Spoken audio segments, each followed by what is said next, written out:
Jacoby. Today we're interviewing Michael O'Connor. Hi. Jacoby, it's nice. I'm really glad I'm here. All right. Thank you for being here today. You're very welcome. All right. So what did you do for your career? Well, I have a little bit of a different background than maybe some of the people that you've already interviewed. I started off actually wanting to be a Roman Catholic missionary. I was going to go to Tanzania. And after a number of years after college, I left and I went to work as a social worker for the welfare department in Cambridge, Massachusetts. And after that, I worked in a program for people coming out of prison, and eventually ended up as what was called statutorily the executive secretary, but what was really was the executive director of the Massachusetts Parole Board. And after having done that, I kind of switched up and went to work in the private sector, worked at Wang Laboratories doing software development and managing a group of people that actually implemented an application around the world in 17 different countries. And then my last job was actually, after doing some consulting, working at a small boutique organization doing software implementation. So I've had a little bit of a different kind of career. Things have changed and morphed, and so. Did you enjoy your jobs? And if you did, what did you like about them? I enjoyed every single one of them, and every one of them was different and was a challenge. So when I was working as a social worker with the welfare department, I actually ran into a young gentleman who was very much involved in the drug scene, and unfortunately he passed away, he died. And that kind of motivated me to try to figure out what I could do to do some work helping people, and which led me to working with prisoners, and through various contacts ended up doing just a whole lot of other things. But I enjoyed the parole board tremendously. I got to work with legislators, I got to work with the state police, I worked with DEA and the FBI, I worked with just all kinds of people doing all sorts of things, trying to make life a little bit better.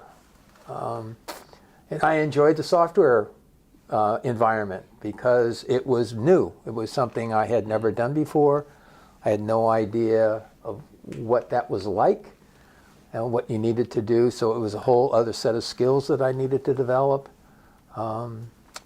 And so, yeah, I enjoyed every single one of the jobs one way or another. They all had their times when it wasn't so pleasant, but I did enjoy them all. Does that answer your question? Yeah. What was your least favorite aspect about your job? The least favorite. Well, I was talking actually to my wife about this when I saw the questions that you gave before, and I said, what was the least favorite? And it really got me to thinking, what was? I mean, I knew I could remember all the good parts, but what was it that was not so much fun? And if I could try to summarize it all, it was trying to convince people who had the power and authority to make decisions what was the right decision to make. When those individuals didn't really have all of the information that they needed to make the right decision, but trying to convince them and to work with them and to get them to trust me that I had the right information, that was probably the hardest part of the job, because I think I'm always right.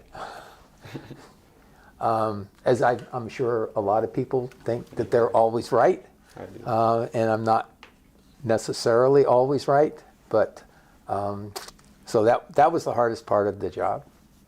Did you regret any decisions you made in the law as an officer? Did I regret any decisions that I made?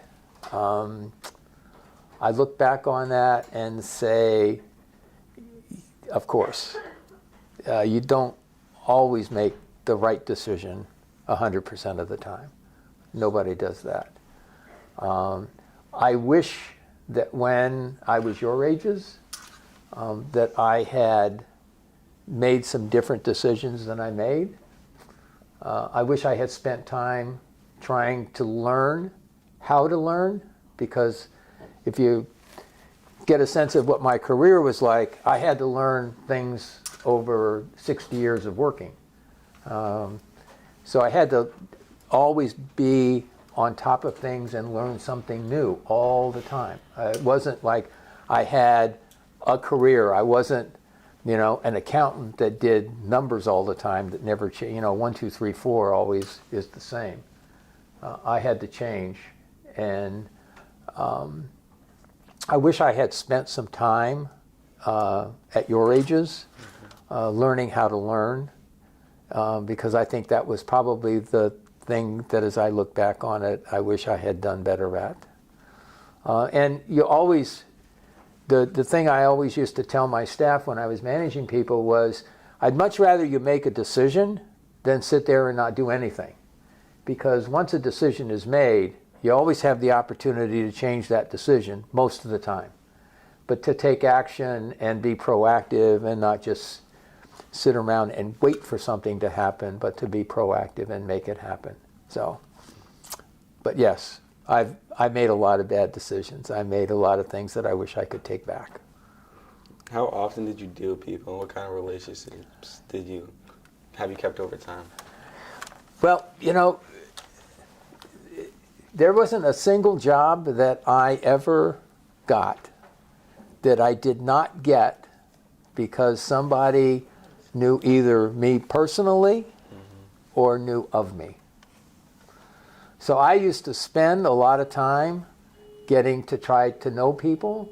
For instance, I would do things like every organization that I ever joined or was part of, first thing I got to do was to know who the janitor was or the custodian and who the secretaries were.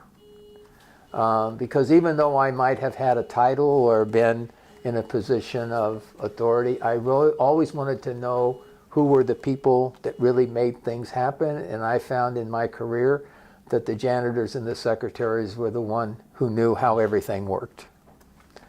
There's an old adage, you make sure you're kind to the people as you go up the ladder, because you never know if you have to come down the ladder that you might meet those same people on the way down, and you want them to be there to help you. So to this day, I keep in contact with people from the parole board that I worked with, people from Wang Laboratories that I worked with, from people from Partners Healthcare that I worked with. I just ran into, for instance, somebody who was at Trader Joe's in Hingham, and this was about 3 weeks ago, and I'm walking behind this woman, and I said, she looks familiar.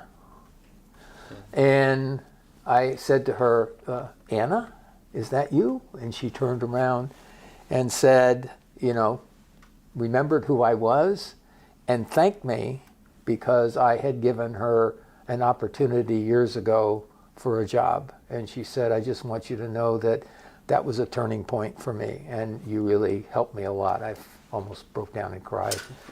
I mean, to know that you've had that kind of an impact on somebody, and that they remember you, and that it's important in their life, it's something that had really great meaning. So I have somebody who I worked with doing a software implementation program who lives in Lake Tahoe, and every time I hear that there's a snowstorm out there, I email him away and ask him, make sure that he's okay. I haven't seen him in 12 years, but I still try to keep in contact. So building those relationships and making sure that people remember who you are and that you remember who they are is extremely important. And as I said, I never got a job in my entire 60 years of working where it was not because somebody either knew me personally or knew of me. So I spent a lot of time in my professional career making sure that I got to meet and interact with a lot of people because they always helped me. What was your most memorable experience in your career?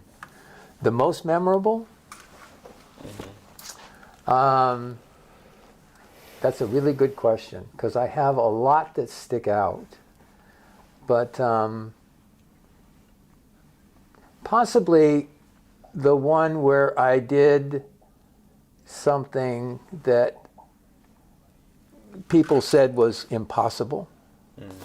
So at the time, there was the American Correctional Association had a program where they were certifying criminal justice agencies, and this was when I was at the parole board. So they had a dual set of standards that had to be made. One was for the authority itself, the decision makers, and the other was for all of the parole officers. So there were two sets of standards that had to be met, and nobody had ever done both of them at the same time. So we did the work, staff and me, did the work to make sure that we got both, and we received accreditation for both of those organizations at the same time, at the same meeting. And it was the first ever done, and to the best of my knowledge, never done since. I think that and the time that I was inducted into the Smithsonian Institute for Innovators in Technology. We had built an application for the United Way of Mass Bay and was nominated to be inducted into the Smithsonian. So I got to do that and go down to Washington, D.C. and receive my medal and have my parents there. And that was probably a very proud moment, not only for them, but I was glad for them that they were there. So I think those two kind of stick out in my mind, but there were a lot of others. I was very fortunate in my career to have met an awful lot of really good, dedicated people. So that's what I did. What advice would you give a high schooler that's interested in this field? Well, because I've had so many careers, I spent a lot of time thinking about that question, by the way. And I think my suggestion or my advice would be really two things, not just one, but two. I think when you're in I was talking with one of the high school kids at my church in Melrose, and I was asking him, I told him I was going to be doing this, and I said, if you were here, what would you say to them? Because it might be more meaningful than something that I would say. And he said, when I started high school, people told me to enjoy the moment and to live in the moment and to enjoy the ride because you only get to do high school once. And so enjoy it and do what you can to enjoy it. I would suggest that the second thing is that use this time to figure out what you really want to do. Not so much of a job or so much of a career, but what do you really want to do?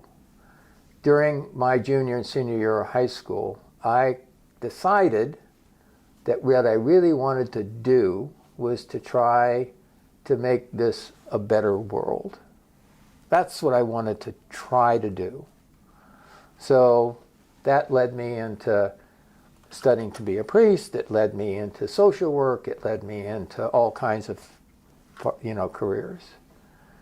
But the one thing that's constant through all of those is that every job I took, I did it with the intent of making it a better place for people than it was when I was first there.